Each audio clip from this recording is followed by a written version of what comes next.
आदिवासी एकता जिंदाबाद, एक तीर एक कमान, एक तीर एक कमान, एक तीर एक कमान। 4 अगस्त 2025 को हमारे बीच से माननीय दिसोम गुरु शिवोजी सोरेन जी का निधन हो गया। उनको मैं नमन करते हुए मंच पर विराजमान अतिथिगण एवं यहाँ पर उपस्थित माता पिता बहनों भाई बहन सभी को मैं अभिनंदन करता हूँ, जोहार करता हूँ, झारखंडी जोहार करता हूँ। आज का दिन नाचने गाने का दिन नहीं है, आज का दिन खुशियां मनाने का नहीं है, आज का दिन क्रांति को याद करने का दिन है। ये दिन हमारे पूर्वजों ने जो जो काम किए उसको याद करने का दिन है। आदिवासी संस्कृति कैसे बचे, आदिवासी का कल्चर कैसे बचे, आदिवासी का जल जंगल जमीन कैसे बचे, उसको याद करने का दिन है।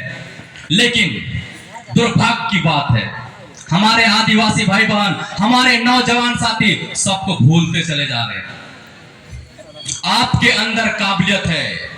पहले कहा जाता था अगर एक बार आदिवासी को कोई ललकारने का काम करता था तो पहले डरता था कि ये आदिवासी है, इससे नहीं लड़ेंगे। लेकिन अभी स्थिति विपरीत चल रहा है। आप लोग के लिए एक शायरी है, थोड़ा सा लिख के लाए हैं। गरज उठे गगन सारा, गरज उठे गगन सारा, समुद्र छोड़े किनारा अपना, समुद्र छोड़े किनारा अपना, हिल जाएगा जग सारा जब गूंजेगा जय जोहार का नारा, जब गूंजेगा जय जोहार का नारा। मेरे नौजवान साथियों, मेरे आदिवासी माताओं बहनों, ये जो आप बैठे हैं ये जमीन, हम लोग का एकता नहीं रहने की वजह से आज ये जमीन भी खतरे में है। आपको याद नहीं होगा, ये जमीन अभी सरना सम्मेलन मैदान बना रहे हैं, आज ये भी खतरा है। हम लोग युवा पीढ़ी हैं, हम लोगों को डर लगता है कहीं धीरे धीरे पूरा आदिवासी का अस्तित्व खत्म ना हो जाए। क्यों डर लगता है?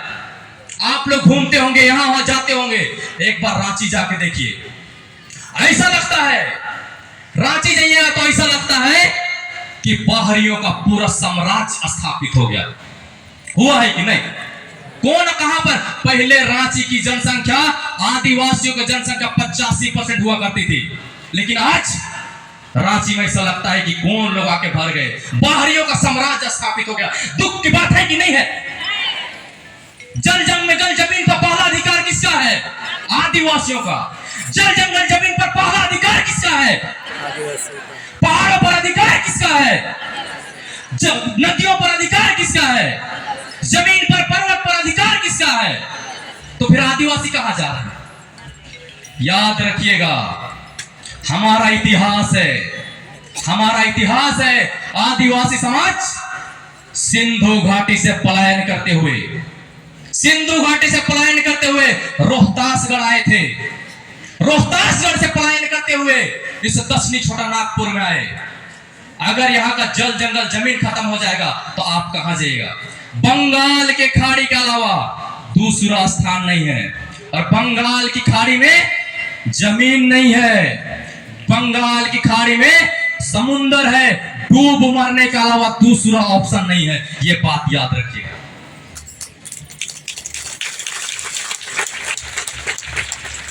मेरे नौजवान साथियों, बार बार कह रहे हैं, हम लोग को एकत्रित होने का जरूरत है, हमें अपना सभ्यता संस्कृति को बचा के चलने का जरूरत है। आप लोग कभी सोचे हैं, हर समाज का जनसंख्या बढ़ रहा है, हमारा समाज का जनसंख्या क्यों घट रहा है? हर समाज का जनसंख्या बढ़ रहा है तो आदिवासियों का जनसंख्या क्यों घट रहा है? सोचने वाली बात है कि नहीं है? जब 1951 में जनगणना होता है तो आदिवासियों की जनसंख्या झारखंड में कितनी थी? लगभग 35 से 36%। और आज आदिवासियों की जनसंख्या 26% है। पता नहीं आज जनगणना होगा तो हमारा स्थिति क्या रहेगा? सोचने वाली बात। हमारा जनसंख्या क्यों घट रहा है? कुछ रिपोर्ट में आया था, कुछ दिन पहले रिपोर्ट आया था कि हमारे लोग पलायन कर रहे हैं। पलायन कर रहे हैं, यहाँ के लोग रोजगार की वजह से पलायन कर रहे हैं, कुछ और भी कारण है बहुत सारे। तो पलायन क्यों कर रहे हैं? जब हम लोग झारखंड के मालिक हैं, झारखंड में 40% खनिज है और हम लोग झारखंड के मालिक हैं, तो हम लोग के लोग यहाँ से पलायन क्यों कर रहे हैं? किसकी गलती है? बाहरी लोग आके भर रहे हैं और हमारे लोग पलायन कर रहे हैं और हमारा जनसंख्या धीरे धीरे घट रहा है। ऐसे जनसंख्या घटते जाएगा, 26% हुआ है, 15 होगा, 10 होगा, खत्म होगा कि नहीं होगा? ये दुर्भाग्य की बात है, ये सोचने की बात है। अगर अभी आप नहीं सोचे तो आने वाला दिन में रोने के अलावा दूसरा ऑप्शन नहीं है आपके पास। और एक चीज ये भी कहना चाहते हैं, बहुत युवा साथियों को लग रहा होगा, बहुतों को लग रहा होगा, अरे क्या दिक्कत है भाई, चला हमार जगह तो जल जंगल जमीन है, ये है, हम क्या करबो, कौन उम्र बिचात है उससे जाते। याद रखिएगा, अगर आपको डर नहीं लग रहा है तो एक बार गुलगुलिया लोग, जो घुमंतु लोग होते हैं, जिनके पास घर नहीं है, जिनके पास जमीन नहीं है, उनसे जाके पूछिएगा कि आपका स्थिति क्या है। सरकार वहां पर घर बनाते हैं, छोटा सा कुड़िया, उसके बाद वहां से जब उसको हटाया जाता है तो वहां जाके वहां छपरी बनाते हैं, वहां से छपरी को हटाया जाता है, वहां दर दर भटकने के अलावा दूसरा ऑप्शन नहीं रहता है कि नहीं? आप लोग सब सौभाग्यशाली हैं कि आपके पास जमीन है, आपके पास खुद का घर है, खुद का खेती है, खुद का सब कुछ है। आप एक हिसाब से कहा जाए झारखंड के रीढ़ की हड्डी है, अपना जल जंगल जमीन को बचा के रखिए। साथ में मैं ये भी कहना चाहता हूं, हमारा झारखंड, हमारे आदिवासी भाई बहन, आप लोग नशा पान से इतना ज्यादा पीड़ित हैं कि कभी कभी डर लगता है आपको। मेरे नौजवान साथियों, आप लोग सुनिएगा, आपको नशा पान करा के मानसिक और शारीरिक रूप से कमजोर किया जा रहा है। मानसिक और शारीरिक रूप से कमजोर क्यों किया जा रहा है? क्योंकि आपके संपत्ति पे सबका नजर है। आदिवासियों का चेहरा और शक्ल बहुत अच्छा नहीं होता है। अगर आपसे कोई बहुत अच्छा से बात कर रहा है, बहुत अच्छा से कुछ करने का बात कर रहा है, तो समझिए कि आपके जमीन के ऊपर, आपके संपत्ति के ऊपर नजर है, आपके